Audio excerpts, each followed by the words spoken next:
It's an age-old question. Longhorns or Tigers? The answer, I don't care as long as they beat each other up.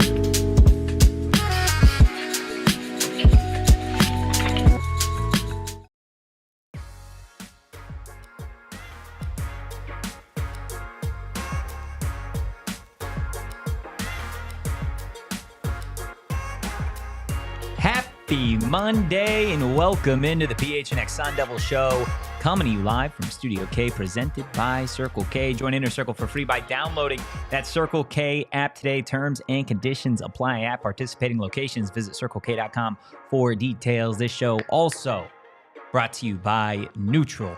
Keep it tasty, Tempe. Guys, I am Anthony Totri, joined as always by the Jedi Master himself, Erik Ruby. And of course, today we've got the one and the only deli man behind the Mac, making all of the magic happen. Guys, do us a solid. Hit that like button, hit the subscribe button, drop a 5-star review wherever you get your podcast. Erik, we have a ton to get into today. We've got sound from Kenny Dillingham talking about all things that have to do with the college football playoff, with how Arizona State is going to prepare. We've got sound from Kenny on the transfer portal. Speaking of the transfer portal, a couple of Arizona State Sun Devils already hitting the portal. We'll get into all of that. We're also going to maybe take a quick look at Bobby Hurley's Arizona State Sun Devils. You got to. The second most votes of a team left out of the AP Top 25. The Sun Devils with a big chance to get into that AP Top 25 after a matchup on Saturday against Florida. But, Erik. Totri. We're in the college football playoff. We are? We are. When did that happen? That's a great question. Not too long ago. I think yesterday. Yesterday. At some time. Oh, I don't remember yesterday. Yeah. No, that's fair. Yesterday was a blur. Yeah, all of the weekend was a blur. I know our beloved captain is not here right now. I do have an update on Captain Redbeard's phone. Do you? Yes, I have been the one, my phone has been designated to communicate with the person who is sending his phone back. It is in the mail. It is in the mail. It is being delivered hopefully soon. Wow. Redbeard will be back with a phone hopefully sooner rather than later. We love that. We love to hear that. You can't go too long without a cellular He device. wants to. He wants to not have a phone. That's fair. But it's just you can't. All responsibilities out the window. But that doesn't stop for us. No. Clemson or Texas? That is the question Arizona State fans are going to be asking themselves up until those two teams, the Longhorns and the Tigers, eventually face off. The winner gets to play Arizona State in the Chick-fil-A Peach Bowl on January 1st. No, the winner has to play Arizona They have State. to. They don't get to play? Yeah. They have to play. They have to play. That's absolutely fair. Do you have an early favorite, Erik, as to which team you want to see Arizona State take on? So I know I said in the cold open I don't care. I do care. To be completely honest with you, I absolutely care. I have a clear favorite for who I would want to win. And it is not the team that I think will win. I would love to play Clemson. I think love to play Clemson. I think Cam Skattebo would eat Clemson for lunch. Clemson does not have a good rush defense. No. Clemson's weaknesses play into Arizona State's strengths. And I do not think Dabo Swinney is a fantastic head coach.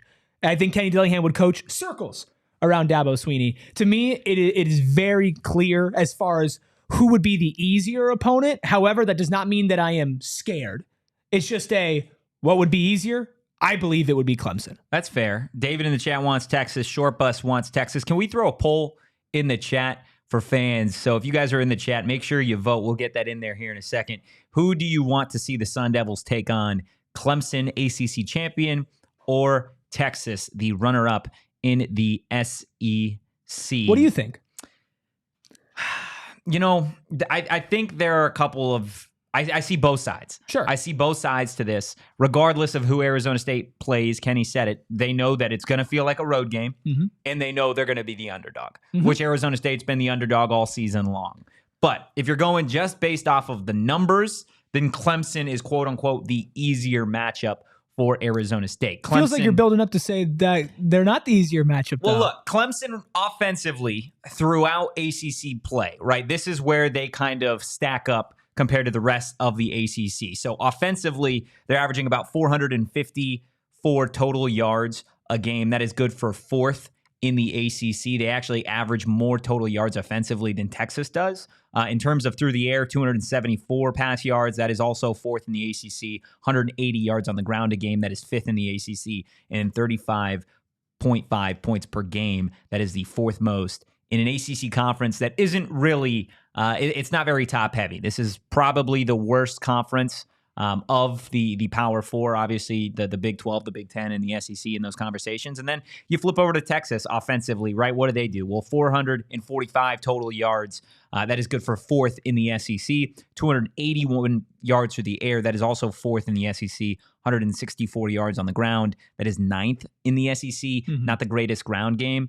They don't have Bijan Robinson there anymore. If you didn't know. Do not. And they average 33.6 points per game. That is also fourth in the SEC. Now, those numbers are a little bit skewed when we tell you that they're the fourth in the SEC versus fourth in the ACC. Like I said, the ACC is not nearly as dominant, at least in the upper echelon of that conference, the way Texas is. Obviously, you've got schools like Ole Miss, Alabama, Georgia. The list kind of goes on in the SEC. Yeah. So offensively, I think the easier matchup for Arizona State is honestly Texas. Yes, because I agree with that.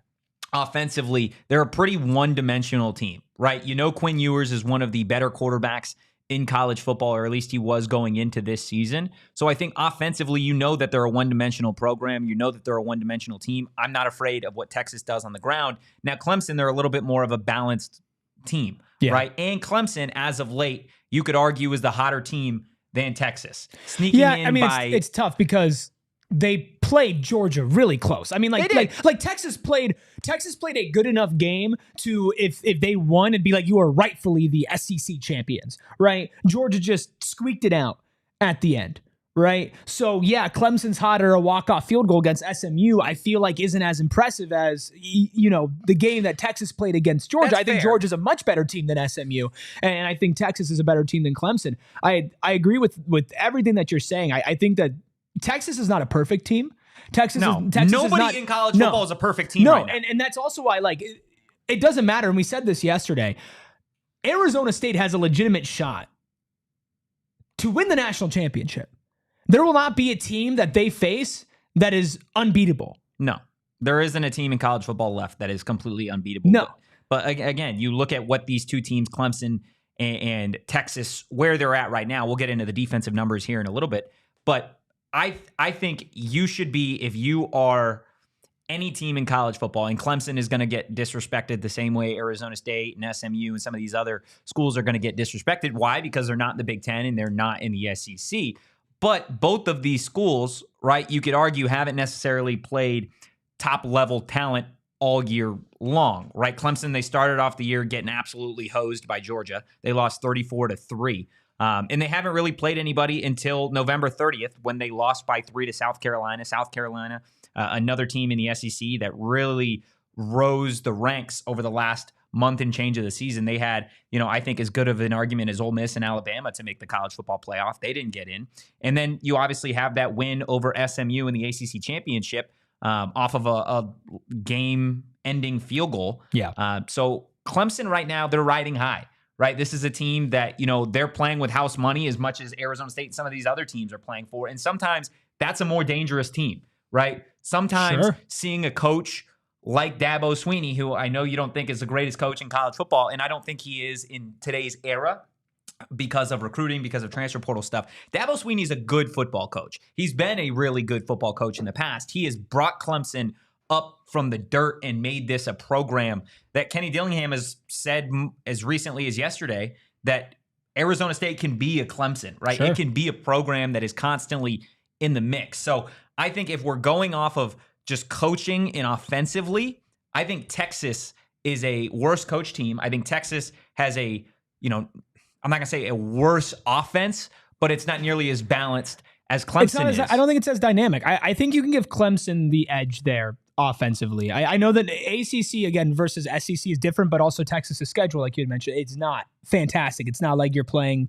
the toughest schedule of all time, right? And that's why your offensive numbers did. I mean, Clemson has a very, very dynamic offense. And the reason why that, and you said we'll get to defense second, the reason why that doesn't worry me as much is because you are going up against an Iowa State team that had a very dynamic offense, a very good quarterback, 2 1,000-yard receivers, and maybe the rush game left some to be desired, but they had about 2 to 3 backs there that could do some damage, right?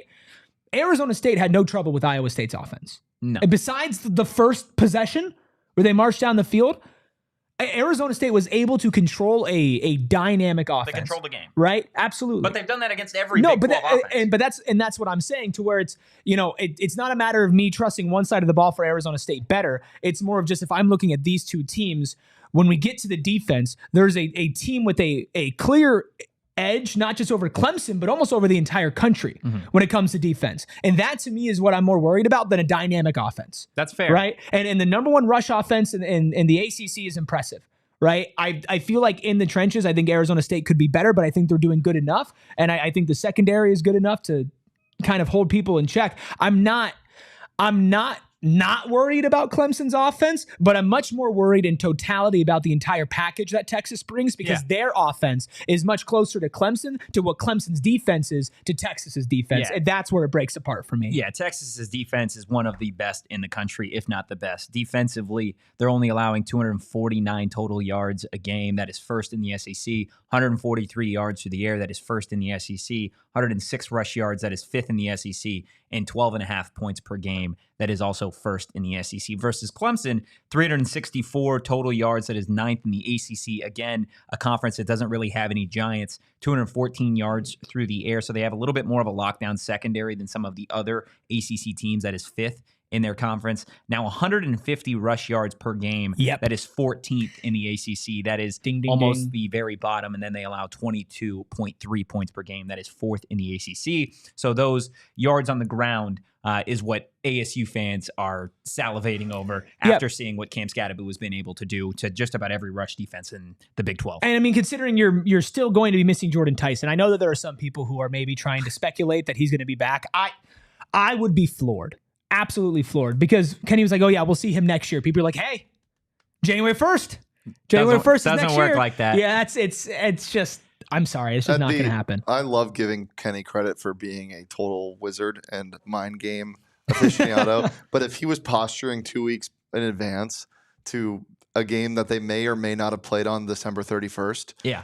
That's the difference. The one day. Sick man to be able to have that. I wouldn't expect Jordan Tyson, right? So the lockdown secondary for Clemson, I guess, in comparison to what the run defense can do, it's like, okay, but it's same thing with Iowa State, right?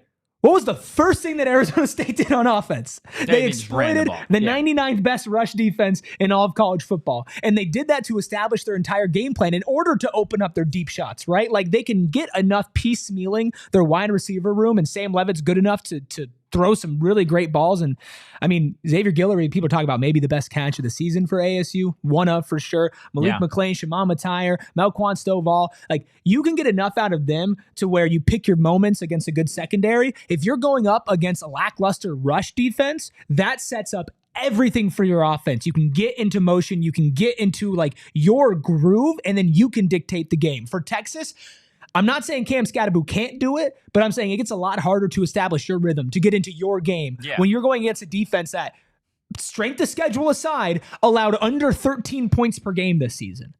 Yeah, I mean, Texas defense has been remarkable. Now, there are other reasons why you look at this game, right? If you go out there and you beat Texas, there is no more underdog story. No, the risk and the reward are much higher. Yeah, yes. Like again, Clemson is a beat up team right now, injury wise. Clemson needed that bye. They needed the bye based off of some of the injuries that they've dealt with.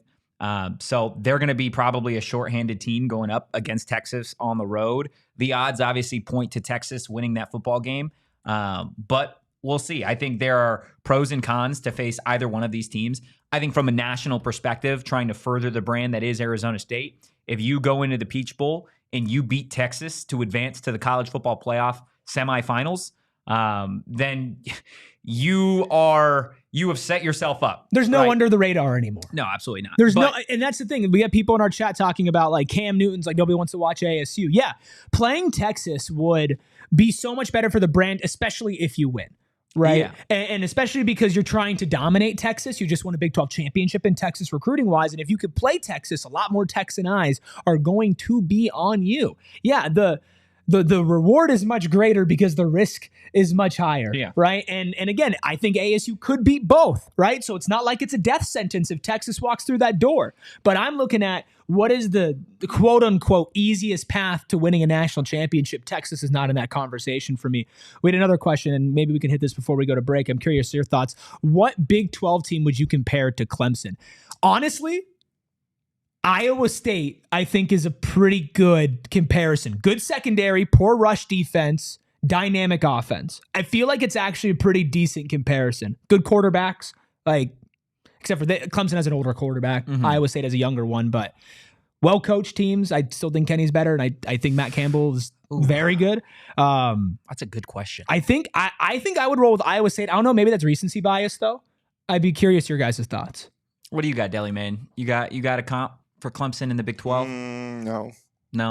I think it's tough just based off of the numbers. Like I haven't watched a ton of Clemson football this season. We obviously need to get in all that ahead of that game. I think for me, I would say based off of their offense, probably a BYU. I think BYU does a really good job of having a balanced attack. It wasn't necessarily balanced against Arizona State because Arizona State jumped off to such a giant lead. In terms of defense, Clemson's defense is really, really lackluster. I wouldn't even give them a BYU comp to that. That's kind of why I stayed away from BYU. Yeah, I mean, I don't think their defense is good probably as any of the teams that were ranked in the Big 12. They don't have a Kansas State run defense. They don't have an Iowa State secondary.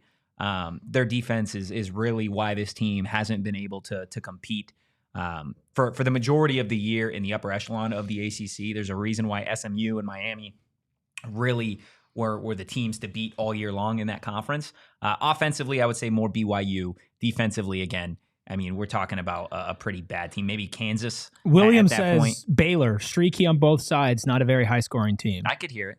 That. I think, and again, we're having conversations about, okay, we're comparing this to a Big 12 team. We're talking about the best Big 12 teams. We're like, I think the best Big 12 teams are better, right? Than Clemson? Than Clemson, right? Or at least on certain sides of the ball, especially defensively. Yeah. Right? I think it's very clear what the easier game would be, and that's just my opinion, but that by no means that I'm going into a Texas ASU game pooping my pants because ASU has I would shot. hope not. I would hope that you wouldn't do that regardless of the matchup. Well, but that's just my personal thoughts on that, to be honest with you. I'll try. Well, how's the poll doing? Do we have an answer? Well, we also have LaTerrence Welch's name in the portal. Oh, really? That's interesting. LaTerrence Welch didn't play last game, so interesting for sure. It's again that kind of makes sense. We'll get into all the portal guys. Jamon Tapp also reportedly entered the portal as well. I thought he had a really good game against Juve. I don't know. It's just Tapp or Welch. This is just he had a pick against Juve. That's right. This is just. Never mind. It makes sense. It's just the world of college football is insane. It is. Yeah. Your team is going to the college football playoff. I understand the people that don't see the field, but LaTerrence Welch played. Do we have that? Football. Did he post a graphic or is that somebody in the chat? Kate said that, but okay. If we can find that, that way, again, we don't want to put that out there if that's not 100%. But do we want to? The poll right now is 62% Clemson. 62% Clemson. Okay. Guys, do us a solid. Hit that like button. Hit the subscribe button. Drop a 5-star review wherever you get your podcast. Of course, this is going to be an ongoing discussion for the next couple of weeks. Which team do you want to see? Yes. Clemson or Texas? I'm sure we'll have entire shows dedicated to each one, just trying to break down that opponent. But I do want to get to transfer portal stuff. I do want to get to sound from Kenny Dillingham. And we are going to do all of that. So definitely stick around, and we'll get into that on the other side of this quick break. Guys, yesterday we came in straight from the airport. Yes. Didn't have time to do my hair or nothing. Which is, if you know Anthony Totri, it's a big deal. So I literally went straight to this back wall we have here, grabbed myself a branded Bills cap, which is still at my house, put that on, and I was wearing that the entire day. Can one up you. Can you? Yep. Do it. I was wearing my Brandon Bills hat in Mexico. That's bad. Wow. And we can spin this in a poor way, or we can spin it in a good way. And I think we need to spin it in a good way. I donated my Brandon Bills hat to Poseidon. Wow. Yep. Wow. A sacrifice. Hit my head on the boat I was on, and it went flying. Brandon Bills, now in international waters. It is in ladies and international gentlemen. waters. Look, whether you need snapbacks, truckers, fitteds, beanies, or tees, Brandon Bills has you covered with performance and style. They've got partnerships with Arizona State. Of course, they do some charity with U of A as a part of their campus collection as well. Make sure to head to brandedbills.com and use that code PHNX for 20% off your first order. I had to make a stop this morning. I got in my car. I hadn't been in my car in a long time, right? You got picked up from the airport, got driven back from the airport, all of that. Turned my car on, about to go drive, and guess what? Tell me. I was out of gas. Of course I was out of gas. Of course I didn't fill it up, but it doesn't matter. Because all I did is I got in my car, I drove like 3 minutes, and I got to my nearest Circle K. And because I am an Inner Circle member, all that money that I spent in Dallas, well, guess what? I saved a little bit on the back end because I went to Circle K. I got my 5 cents off per gallon that I get every single time I fill up. And if you're new to the Inner Circle, you can join and get 25 cents off per gallon for your first 5 fill-ups. Then it goes to 3 cents off per gallon for unlimited fill-ups every day. And then eventually, once you use the Inner Circle enough, you get enough gas, it goes up to 5 cents off per gallon every single day. And it's not just gas, it's snacks, it's drinks, it's everything in between. Circle K has you covered, and they now have a member-exclusive beverage deal. Inner Circle members like us can get any size Polar Pop or Froster for just 79 cents. Join the Inner Circle for free by downloading the Circle K app today. Terms and conditions do apply at participating locations. Visit CircleK.com for more details. So, Erik, I'm going to leave this up to you here, okay? Okay. We can make a potential audible. We've got sound from Kenny talking about still like CFP stuff, right? Okay. As it relates to Shamari, as it relates to Scat and that type of stuff. Or we could put a pin in that and talk about transfer portal I think we stuff should first. do, just based off of the vibe of the chat, LaTerrence Welch, which I did see, ESPN. Farrell portal. ESPN just reported it. ESPN just reported. Okay, yeah. So he's in the portal. Let's touch on that. Okay, so because that is it's an interesting balance, and you mentioned this yesterday. Like these two things overlapping is a pretty strange thing. It is a strange thing, and Kenny kind of mentioned about the players entering the portal today. And really, this isn't going to be new to Arizona State. Kenny Dillingham has had conversations with players, exit interviews, as he called them, even prior to the Arizona game, because that is something that this program and that the Leadership Council felt would be a good idea to try and see where these players are kind of at. And I said on yesterday's show, hey, you probably won't see a ton of these starters hit the portal because they would, in theory, opt out of the college football playoff game. Kenny said that's not necessarily the case today. Kenny said that he wants these guys to still have every opportunity to play in this game, and still, if they feel like, you know, they want to go find their next home, that they're still going to be able to do that. So he's saying that you can announce now and still play, or he's telling you that you have to wait? Because I don't know if that's what the rules are. So this is what Kenny Dillingham had to say on ASU players hitting the transfer portal. For our guys that are going in the portal, you know, we've met with most of our guys that are going in. Our guys have the opportunity to stay on our football team. Like, they're like, well, we'll go in at the end. I go, no, that's not fair to you to go in after our run is over. Like, I want you to have the best opportunity to find a spot. You can go in right now, day one, we'll help you find a spot and stay on our football team if you want to stay on our football team, and let's go on this ride together the rest of the way. But I didn't want those guys to feel like they had to wait to go in because they wanted an opportunity to have a bigger role for a program until after the CFP.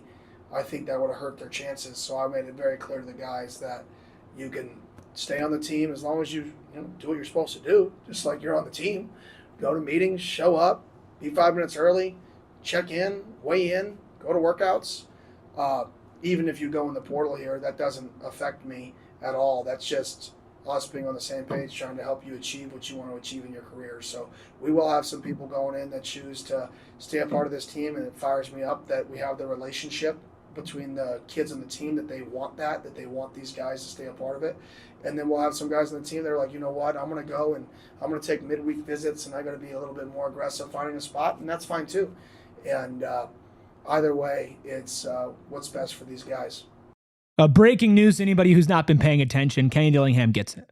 Kenny Dillingham gets it. And I'm not 100% sure if you can actually be on the field. I don't know. We have different thoughts and everything in the chat. I don't think either of us knows for sure. I'm sure Kenny does. But here's the thing. I hope so. Yeah. But here's the thing, right? What you're seeing right now is what happened in this last offseason coming to play at a much more important, much larger stage, which is when players wanted to leave, Kenny Dillingham said, hey, put her there. Appreciate you. You're a fantastic person. Oh, come on. You're a fan. I shook his hand by all the audio listeners. I shook his hand. Slap me in the face. I didn't. Okay. You wish. Pause, brother. Anyway, I was kind of cooking there. You for were a second. cooking. Kenny says, okay, you want out of here? I'm going to shake your hand. I'm going to tell the world how great you are. I'm going to stand by you. There's the door in a non-threatening way. See ya. Do what you got to do. Do what you got to do, right? And what you're seeing now is him keeping that same mindset, keeping that same mentality when there's a national championship on the line, where people go to him and he says, you know what? I care so much about you, the player. Not only can you announce that you're going to leave after all of this, well, I don't want our success to get into your personal success either. You could still be on the team. You could still work out. You're not ostracized from here. And sure, there's a selfish incentive to that if you want to look at it from a negative standpoint, where in the transfer portal era, players might want to come back. Players talk to other players. Are going to tell them how great Kenny was. And that, in turn is going to lead to more success, more players wanting to be here. But I don't believe that's his motivation. I think truly from the way that he talks about NIL deals with players, the way he hypes them up, the way he's very public about supporting the players that leave, he is genuinely invested in their personal success. And that is something that he sat down and told them when they either committed there or when they committed through the transfer portal. And he's not a fake person who, when it then comes to bite him in the ass, he goes, oh, never mind. You're out of here. He says, no, I still care about you. Still be a part of this team. That is unlike, I feel like, I don't want to make a blanket statement and say any coach in college football, because I am not aware of what every single coach is, but I'm not aware of any other coach who is doing it like this. No, that's 100% fair. And again, for those of you that don't know, we're going to list out real quick the players that we do know that have entered the transfer portal. Wide receiver Caleb Black has entered the transfer portal. Wide receiver Corbin Hendricks has entered the transfer portal. Wide receiver Jamal Young II has entered the transfer portal. Tight end Marcuston Douglas has entered the transfer portal. You also have reportedly LaTerrence Welch, defensive back, entering the transfer portal. You also have safety Kamari Wilson entering the transfer portal as well. And if you kind of go and look at all of these guys individually, it makes sense, right? And we'll get to some more Kenny sound in terms of adding some wide receivers here in a little bit. They've already reportedly extended an offer to a wide receiver from East Carolina as well. But a lot of these guys wouldn't see the field anyways, right? Starting with a Kamari Wilson, a safety, who I think is a very, very talented safety. I think he's still got a ton of years left of eligibility. It's just for him, it's unfortunate he couldn't see the field because of how deep that safety room already is and will be for Arizona State. Miles Rouser and Xavier Alford can both return to Arizona State, both starting safeties for the Sun Devils, along with Montana Warren, who I think is a rising star for Arizona State for years to come. So you've got three guys right there, not to mention they'll probably add another safety from the portal. You look at a guy, excuse me, like LaTerrence Welch entering the transfer portal as well at DB. Keith Abney, Javen Robinson, starting corners for Arizona State, can both return to the starting lineup for the Sun Devils next year with still a couple years of eligibility left. So you're keeping your starters. So I understand it hurts to lose guys in the 2 deep, 3 deep, but this roster is going to get better, right? Yes, these guys had moments. They can go have moments for other programs. You look at a guy like Marcuston Douglas. Let's be real. Shimon Mateer was the starting tight end. He's already announced he's coming back. You have Jaden Fortier, who was the golden goose that Jason Mon said in the last recruiting class. He redshirted this season, right? Not to mention you added a 4-star tight end, AJ Ia, who's coming in this following year. They'll probably add a tight end in the portal. So you've got all of these positions that you're losing players at. You've already got guys that are going to fill that void in the 2 deep, 3 deep. Not to mention you're retaining starters, right? Knock on wood. That's what you want to do is, yes, you're going to lose guys in the portal. I don't care if you're Texas, Georgia, Bama, ASU, Miami, doesn't matter. All the you are blue going bloods. to lose players in the portal, right? That was never going to be a question. Yes, this has been a magical season for the Sun Devils, and yes, it's still a magical season. And in all honesty, they're going to have a magical offseason in the transfer portal as well because of the success that they've had. The flip side of this coin, right, is you're going to lose guys if you want to bring in talent. That's just the way it is. And 3 Arizona State wide receivers have entered the transfer portal, but guys that haven't necessarily seen the field, right? You hope to retain Jordan Tyson. You hope to retain Malik McClain, some of these other guys, and on top of adding players in the transfer portal. And how did Kenny kick off his presser today? Well, he said that they have been getting calls already from college football wide receivers. We definitely have a lot of interest, particularly, the wide receiver position. A lot of people have been reaching out, so it's positive. We talked about this throughout this entire season. Once ASU started succeeding, it was look at what they did in the transfer portal last year, right? Look at what they did with 3 wins and almost no money, right? Yeah. And at certain points, not an athletic director, which is a pretty big part about all of this. And they've shored up all of those fronts. And you're right. You're 100% right.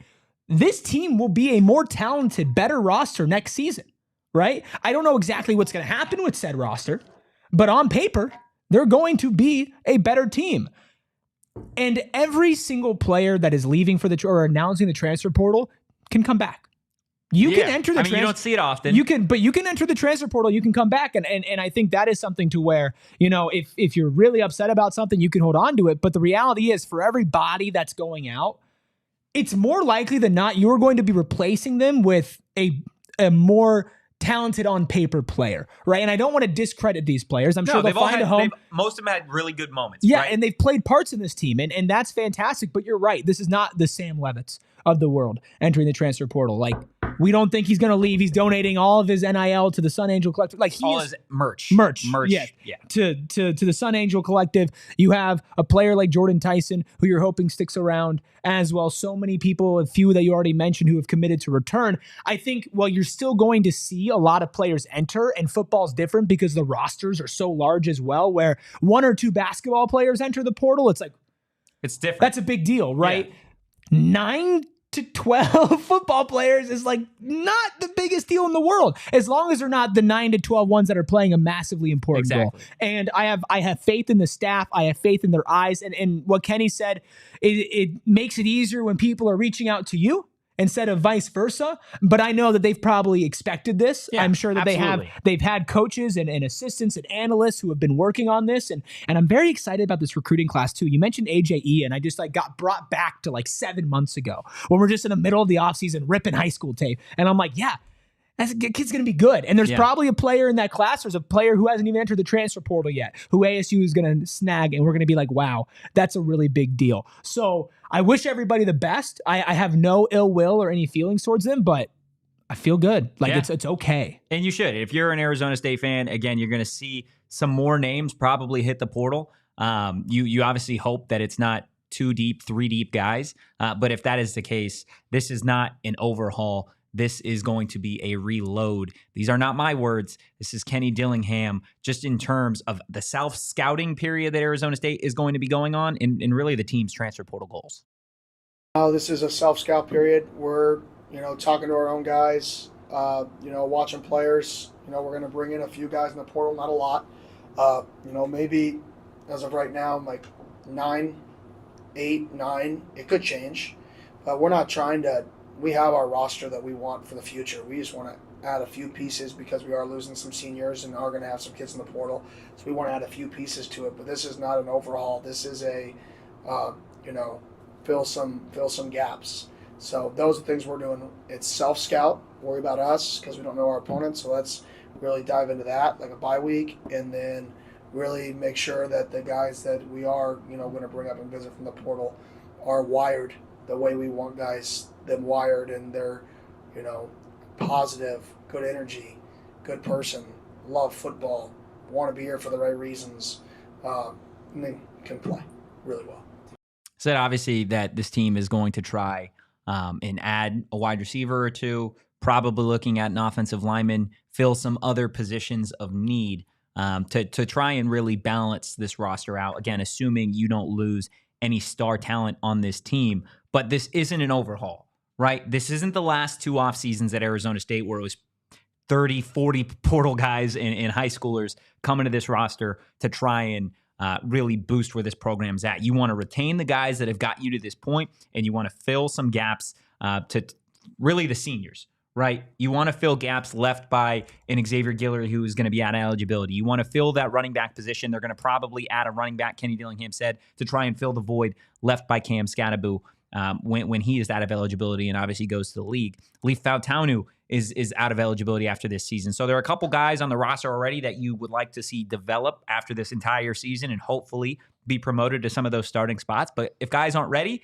they're going to go to the portal. He also said, not in that clip, but in the presser, which will be up on our YouTube channel here shortly. So definitely, if you want to hear everything that Kenny had to say, make sure you're subscribed to PHNX Sports and you can check out that presser when it is up. But he said again, and I think maybe the biggest takeaway for me at this press conference today is Arizona State is getting a first-round bye in the college football playoff, right? This is a team that won the Big 12. They are champions. They are 11-2 on the season. And he said, we don't want this to be a flash in a pan. The season is not the end-all, be-all for Arizona State. Have the expectations been raised? Absolutely. Did they expect to be here at this point? Well, players did. Kenny even said it yesterday or after the championship. No, didn't expect to be at this point yet. And it's still about building for the future. It's about consistently, right? That year over year, this program is going to be in the thick of the college football playoff. They are always going to be in the race for the Big 12. And that doesn't just start with one season in the college football playoff. It is continuing to do what Kenny has done since he laid his foot on campus as the head coach, and that is recruiting the guys that you want to build this culture. The culture is established. You keep the guys that were a part of it, and you add to it, and that's what this team and that's what this staff are doing. I have something I definitely want to say on top of that. We're a little bit late for a break, so we're going to take that, and I'm going to follow up on that right after this. They're building a foundation over at Arizona State, just like you mentioned, and you need a good foundation. You need a good floor, right? Sometimes, like when we were in Dallas and we were traveling, we had to have a good floor lay.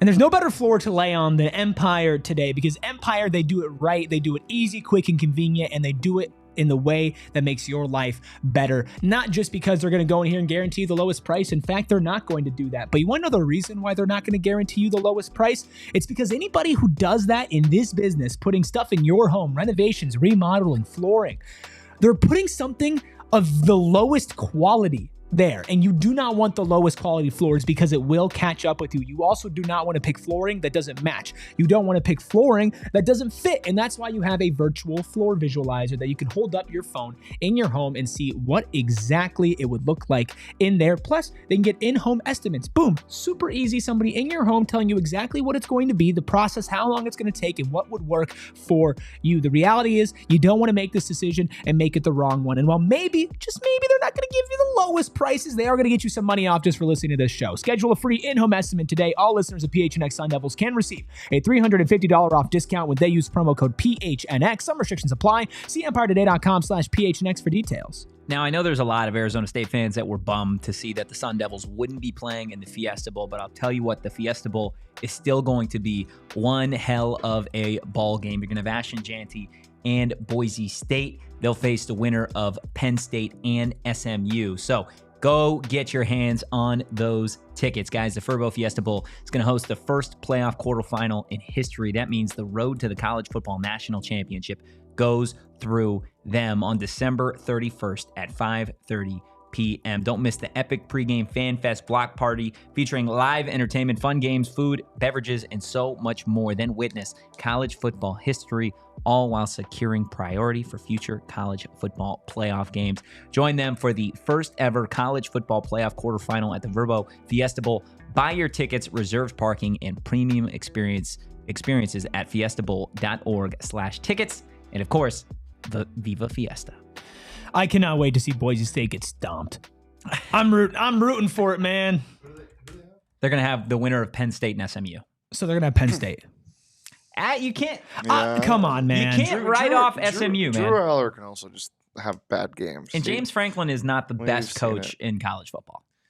That being said, it is at, what is it, College Park? Is that what that's called? State College. State College. Yeah. I'm going to be completely honest. I'm not trying to disrespect SMU. Most teams in that position, an SMU spot, going in and playing Penn State on the road, I'm going to pick Penn State. It's going to be later on when Penn State chokes. That's fair. I'm curious from both your guys' perspectives. And Shane, I know you're a big college football playoff or just college football sicko too. In the chat can chime in on this. I promise we'll get back to what Kenny had to say about the team and Shamari and Scat. But out of all of the 4 quarterfinal games, SMU at Penn State, Clemson at Texas, Indiana at Notre Dame. What's the other one that I'm missing? The best one. Oh, Tennessee at Ohio State. That's going to be a good game. Which one of those games do you think is most likely to see the underdog win?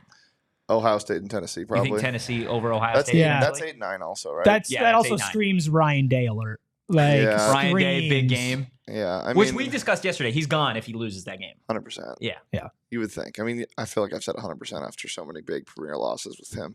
I think that one, just because of Tennessee. We've seen Tennessee's ability to just put up like 60 points and a half. Yeah. Like that's a good matchup. That's going to be a fun one.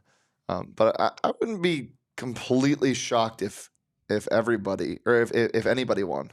Like I will say I think I was wrong about the slaughter that would happen in this 12-team expanded playoff. You know, I thought there might be more 11-5s where I'm like, okay, like come on, that's not gonna, or 12-5s rather, that's not gonna be close. And look at this Clemson game. I know this is a different situation because Texas,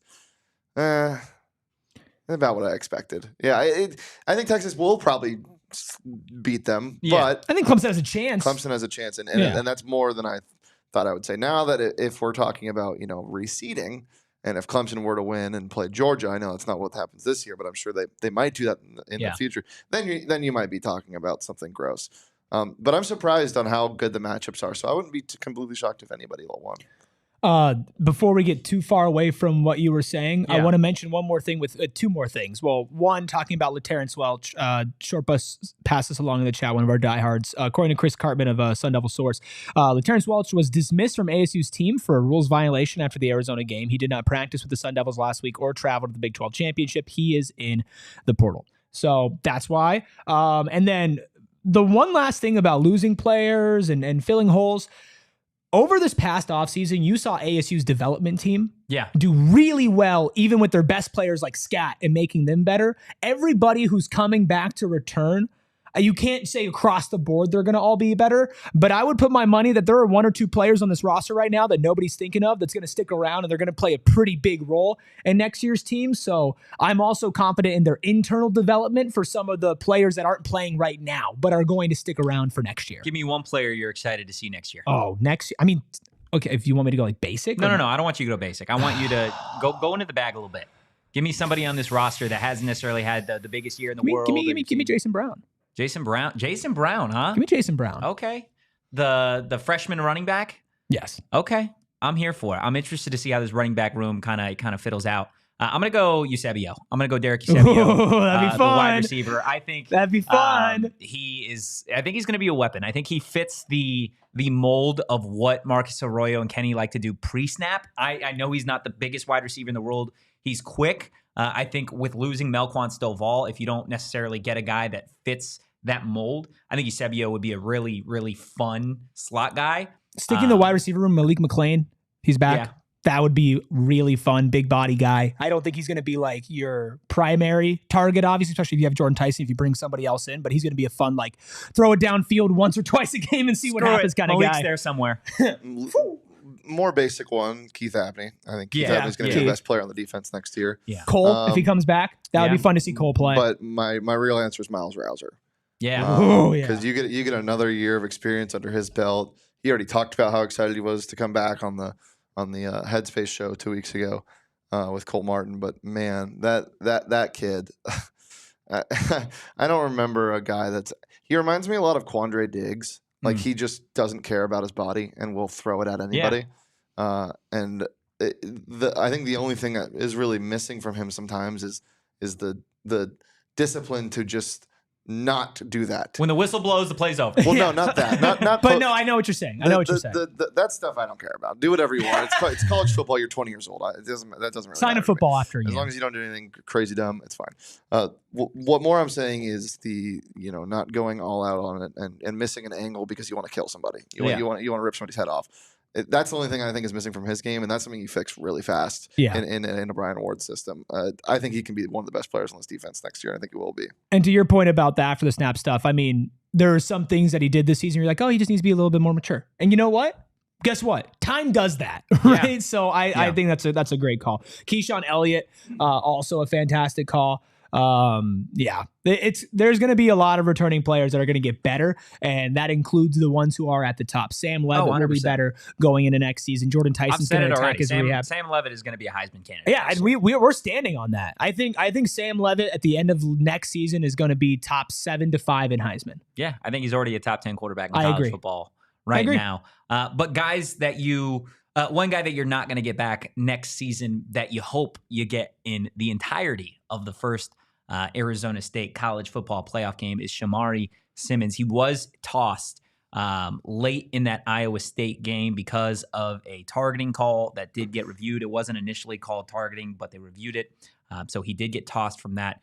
Kenny Dillingham spoke today about Shamari, and it looks like Arizona State is trying to appeal that targeting call. This is what Kenny had to say about it. Yeah, we're definitely, working through an appeals process right now. It was unfortunate. Shamari knew, he saw the quarterback looking away, so he made an emphasis to keep his head up. And then at the last second, you can see the quarterback turn towards him and lower himself a little bit.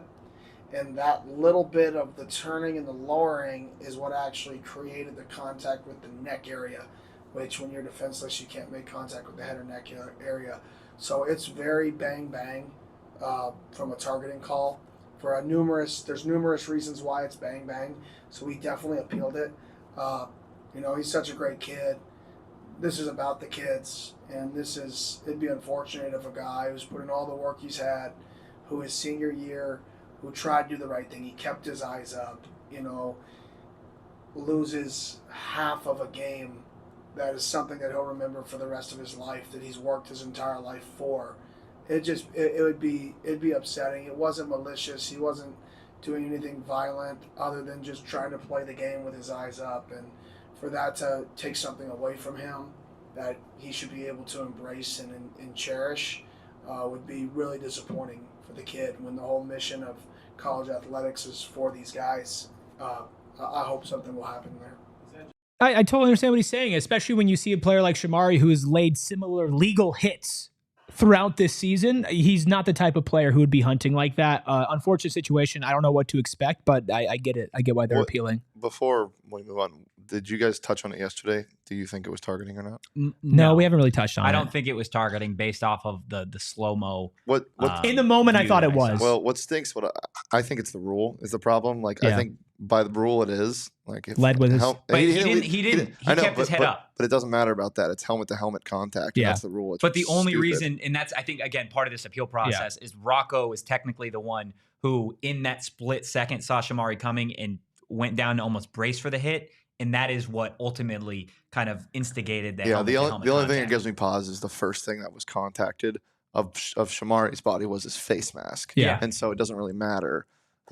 It's a dumb rule. It's a bad rule. He shouldn't be suspended, but he's probably going to be. Yeah, I wouldn't be surprised if he's still suspended. And let's get something very clear. We've seen Shamari hit before. If Shamari wanted to put Rocco Becht in the grave on that hit, he could have absolutely done that. Oh, he had a free reign to do that. So if you are a college football player or a football player at all, and you see the offensive line open like the Red Sea like that with a free shot to the quarterback, 20 years ago, Rocco Becht doesn't come back into this game. But again, part of the reason that he was able to is because it didn't look like it was the full force of what Shamari could have realistically brought. So you hope you get Shamari back. But another guy you're not getting back next season, Cam Skattebo, has been absolutely remarkable all season long. Find out tonight if he is going to be a Heisman finalist. Kenny was asked about Skat's journey and really, does he deserve to be a Heisman finalist? This was his answer. Yeah, his story is remarkable. He just perseveres. His self-belief is incredible, and I think he's combined that chip on his shoulder with like a true passion for the work and the teammates this year. So I definitely think it is a great story. I mean, it's an unbelievable story that what he's accomplished this year, and it's only getting better. I mean, I don't think the story's over. I think the story's still going, and I think there's no doubt in my mind he should be one of the finalists for the Heisman. I think the impact he's had on this football team is not just on the field. It's in the community, taking the belt out to the state championship game. It's the identity of our football team, the toughness of our football team, the ruggedness, the competitive level of our football team. A big part of that stems from him. And all of that stuff has an effect on a team that was picked dead last, that now finished first, that aren't going to show up in the stat book. But if you talk about the impact a person can have on a program, how valuable somebody is to a team, all that stuff needs to be included, because all that stuff is where we are today. And I think that's why he should be, regardless of the fact he did something for the first time ever in the Big 12 Conference, like ever. Ever is a long time. Like, it's a very, very long time. And for you to do something for the first time ever in the Big 12 Conference, that should be rewarded. And I hope he gets that opportunity to go there and experience that. We'll have more on Cam Skattebo and what Kenny had to say, but it is that time. Hall Monitor is here. It's time for our final break. There are a lot of different roads to the national championship. Some are considered easier and some are considered rugged. But if you want a rugged road for yourself, check out their coolers. They're innovative and durable outdoor gear. I don't care about the haters because I got myself a beautiful cooler. And that is Rugged Road. Rugged Road has a lot of different buzzwords around them. Floatability. It stays upright. Whether you're in a pool for a pool party, or maybe you want to go to a creek, or maybe your bathtub or something. I don't know. It's staying upright. Also, lightweight design, durable, dependable, versatile. But the best part about it all is you can put your drinks, your ice, everything that you need in there on Saturday to tailgate for a football game. And you know what? You can leave it in there until next Saturday, and that thing is staying cool. Get ready for your adventures with Rugged Road coolers. Head to ruggedroadoutdoors.com. Use code PHNX for 10% off your order. Lightweight, durable, always floating upright, perfect on land or in water. Leave that old heavy cooler at home. Get yourself a better cooler for the new season. Rugged Road, your ultimate outdoor companion. Guys, the first games for the college football playoff take place Friday, December 20th, and then, of course, Saturday, December 21st. If you are looking for a place to go out, watch those games, why not Chicken and Pickle? Because you can watch all the games, you can get some great food, you can enjoy the nice weather that we've got here in the Valley, and in between games, hey, why not play some pickleball, huh? Yeah. Whether you are a pro or a novice, it doesn't matter. Chicken and Pickle is going to make sure that you have the absolute best experience. Not to mention, we've got ourselves the 2024 Winter Pickleball Tournament over at Chicken and Pickle. Make sure you guys head over to gophnx.com/events. Go check it this Saturday. out. Come be a part of an absolute phenomenal tournament that we've got going on over at Chicken and Pickle. Head to chickenandpickle.com. That is chickenandpickle.com to see all the fun that you guys can go have at their Glendale location. David asks, what time for Heisman tonight? I believe it's 6 to 7 Eastern time. So pretty soon. Yeah, it's in a couple hours. Pretty will soon. know if Cam Skattebo is a Heisman finalist or not. I think he deserves to be. Sure. I tweeted a finalist it out. for sure. I don't think he'll win the award because of all the hype around Travis Hunter and Ashton Jeanty. But Cam Skattebo is one of the best, one of the top 5 best players in the country. Ashton Jeanty is, so I bet on Ashton Jeanty to win the Heisman at the start of the year. The cash out got all the way up to like 75% of the stake, or Really? the winning. I didn't take it, and I should have. Travis Hunter is going to win that award. He's 100% going to, and rightfully so. He deserves to win the award. I think it'd go to either of them. I think I would. Oh, come on. What? Totri. What? He deserves to win the award. Jeanty's first half was unbelievable, but in comparison to Heisman running backs in the past, it's nothing. Was Travis Hunter a to top 3 sneeze receiver at. in college football this year? He was close. Was he a top 3 defensive back in college football this year? I would say yes. Really? I would say yes, he was. He wasn't top 5 defensively in any statistic in the Big 12. I would say he was 100% top 5. The statistics are such a nothing stat. No, for I mean, it's corners. part of the game. It is part of the game. And, I mean, when it comes to DBs, you also got to factor in whether they're getting targeted or not by opposing quarterbacks. But my vote would be for Ashton Jeanty to do what he's done on the ground. If he doesn't win it, then I don't think you'll see a running back win it in the next 10, 15 years. I think you can say that at for what happened at the start of the season. Even last in the UNLV game, he still rushed for over 200 yards and a touchdown or two. Like we're discounting his second half because his first half was so amazing. But it's like the second half. If he did the second half for the whole season, like he would still be. He's also in something that I don't think gets necessarily considered is the fact that Ashton Jeanty is the best player on a college football playoff team. Cam Skattebo is the best player on a college football playoff team, a champion. Right? They won the Big 12 for Cam Skattebo. But this is not the MVP award. That's what I'm saying. But it's not the MVP award. It's a completely different. It's a completely different. But it's not. The Heisman is not. But that goes into the whole what is the Heisman?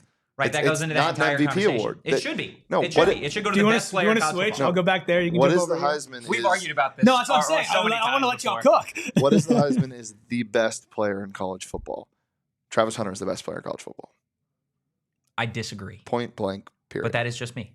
I think he'll win. Like I'm with you. I think Travis Hunter will win the award.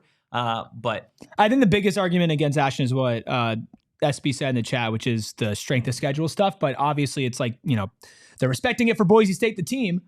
You probably got to respect it from a national perspective for an individual player as well. But I mean, listen. Hunter, Jeanty, whatever. All I care about is Cam Skattebo. To be completely honest with you, I think he deserves to be there. He, of course, said after the game he deserves to be there. He's one of the best players in the country. He's a top 2 running back in the country, and he's going to be a good player in the NFL. And like Kenny said, I think the most important part about all of this is that his story is continuing. Right? Yeah, it is. His story is not written yet. He still has a chance to take the doubters he still has, which there are plenty. I've seen comments on his stuff. I dare you to not make him a Heisman finalist. Yeah, I think honestly, unfortunately, I do think there's a good chance that he's not. He wasn't even the Doak Award. Yeah, the Doak Walker Award not being a finalist is absurd. I think that unfortunately what we're seeing right now is usually narratives, things like that. It takes like a year to catch up on stuff. And right now, Arizona State is still being viewed as this who cares, underdog team, whatever, not getting a lot of love. People saying they don't want to play. They want to see them play. They think it's an easy path to go through Arizona State. And that rubs off on the players too. It goes off to Cam Skattebo as well. And so I think that there is still this inherent bias that as ASU continues to win, it will eventually melt away. But if you don't think Cam Skattebo has been a top 5 player in college football, I don't know what you're talking about. Like you are not watching him play. Yeah. You haven't. And even if you haven't watched him all year, turn on the tape in that Big 12 title game. He looked like the best player on the field and it wasn't even close. He was the best player on the field from the moment 1 second came off the clock. If you're new and you've only seen that one game, I'm here to tell you that he's been doing that all year long. In every single game, it's been the exact same thing. There have been games where he's made that last performance against Iowa State look easy, right? Go turn on the tape from the Mississippi State game or the Kansas game or the Utah game. Like he has been doing this against Power 4 teams all year long. How do you feel about people saying that if Scat was on Boise State, he'd put up similar numbers? He would. He absolutely I don't disagree. I don't disagree. Look Scat didn't even play, I don't think, the rest of the third quarter against Wyoming. He didn't play the UCF game. He didn't play the third quarter against Wyoming. There was another game. He's the first player in Big 12 history. He left the Oklahoma State game with an injury at the end. What's the stat? He's the first player in Big 12 history to have 1,500 rush yards and 500 receiving yards. He's the first player in college football since McCaffrey. And he missed a game. Not to mention, he didn't play like almost an entire half against Wyoming. Correct. Like he's been ridiculous. And again, availability, when he missed the game, and then you have to count that in. You missed a game, but when you're getting pulled or you're out there because you're whooping on a team so bad, that's a little bit different. So I think Scat clearly, and this is, I know that people would consider us biased for sure, but if you look at the body of work, if you watch him play, I don't think there's an argument for 5 better players in college football this season than Cam Skattebo. Is it 5? I thought it was only 3 that got invited. I believe it's 5. Oh, really? I believe it's 5, yeah. But now you say that, I don't know. Maybe it is 3. I think it is only 3. We'll find out. Well, I think 3 makes it a lot tougher. I still think he's a top 3. I think Dylan Gabriel is going to get the court. They're going to have a quarterback there. They're going to have a quarterback there. I don't know, man. Yeah, I don't know. We'll find out tonight. And of course, we'll talk about it tomorrow. Yeah, and we'll keep talking a little bit here. But if you are joining us on Samsung TV, I want to remind you guys that the fun always continues over at GoPHNX.com. Not just with our show live, but so much fun articles, everything, daily newsletter. You can sign up for that on GoPHNX.com. All the content, Suns, Cardinals, whatever you want, and in between, all over at GoPHNX.com. You want to keep talking scat? You got some more meat on the bone you want to hit? What do you want to do? I think we finish this show up and give some love to Bobby Hurley. Let's do it. In the Arizona State basketball team for a second. It was reported today Austin Nunez will be out for the season. I believe he had foot surgery, so he is done there. Has been in pretty much a backup role all season long at that point guard spot for the Sun Devils. So, of course, you don't want to see any of these guys get hurt. But in terms of immediate rotation, don't know how much it's going to really impact Bobby Hurley's squad. They got the second most votes, that is Arizona State, out of teams that were left out of the top 25. They received 143 votes. The only team with more that missed the top 25 was Baylor. Of course, another Big 12 team. Arizona State 8-1 on the season. Eric, they've got a chance this weekend to really punch their ticket to the AP top 25. Winning, you're in. Yeah, Florida. I don't know in what world could they win on Saturday and not be in the AP top 25. I don't see it, because you're playing a good Florida team. Like, you are playing a tough team, probably the second best team you've played so far this season. Yeah, you're playing the number 9 ranked Florida Gators. Yeah, and again, like you played tough against Gonzaga, right? It is your only loss of the season on the road against Gonzaga. So if you can go in and you can beat a Florida when it comes to playing the top of the top 10 teams, you're either competing or you're winning, and then you take care of business everywhere else, including their most recent blowout. That is what a top 25 team does. That is what a team who will compete in the Big 12 does. That is a team that will make it to the tournament does. This Saturday is a big game and a big test. Speaking of big, I didn't realize that their 7-9 whatever isn't playing this year. Yeah, he redshirted. Oliver Rue. He's you guys are really bad with last names. Yeah. Both of you guys. You see a last name and then you're like, I'm going to pronounce it like nobody ever has before. Yeah. No, that's fair. That's right. I think for the longest time, I wanted last year, Shamari Simons. Yep. Or no, it was the one kid. The one kid that was like the number 1 recruit out of Duncanville. Yeah, that's right. Yeah, I don't remember his name. Come home, by the way. Come home? Come home. Yeah. Arizona State's not home, but... I mean, it is for all the players from Duncanville. Yeah, exactly. Well, not anymore, actually. Yeah, I know. He's gone. I forgot. Rip. Yeah. Hey, we have Hines Ward. It's He's fine. Still alive. Rashad Sample's still alive. We'll see him in the championship game. Yeah. Yeah, Right? true. Or no, would you play him in the semifinal? You would play him you'd play him after taking on Texas and Clemson. Game, yeah. After the Peach Bowl, you play the winner of. So Boise State is going to play the winner of SMU and Penn State, and the winner of that game will play. Oh, I think. No, that's on the other side of it. I think Oregon gets the winner of Ohio State. Yeah, I think. So yeah, Arizona State, if they beat Texas, would play one of those 3 teams.